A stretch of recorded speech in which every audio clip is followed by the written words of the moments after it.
Para começarmos, precisamos entender o que Cortella define como consenso e como confronto, e também uma segunda opinião de Giannini. Cortella diz: a democracia não é a ausência de divergências mediante sua anulação, é a convivência das divergências sem que se chegue ao confronto. Conflito é a divergência de posturas, ideias, situações.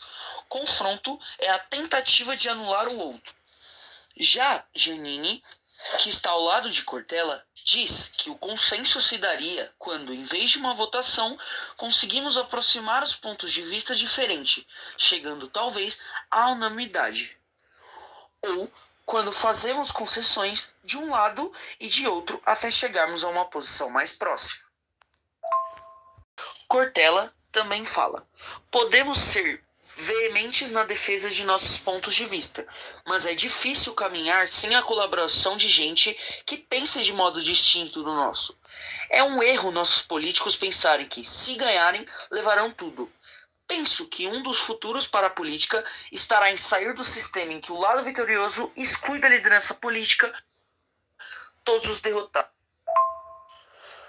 Uma das propostas de intervenção que Cortella fala é sobre o consenso entre as pessoas, em que haja unanimidade para o melhor convívio entre elas.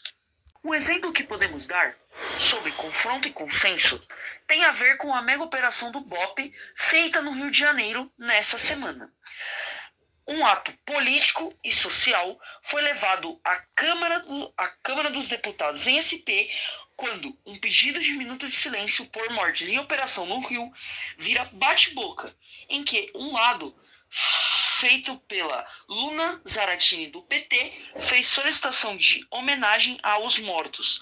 Já o colega Lucas Pavanato e Adrilles Jorge fizeram oposição ao pedido, dizendo que o minuto de silêncio deveria ser apenas para os policiais mortos na operação.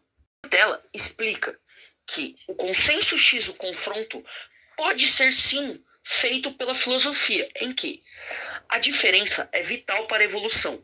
O confronto de ideias pode gerar um novo. Ou a diferença não é um defeito, é uma virtude.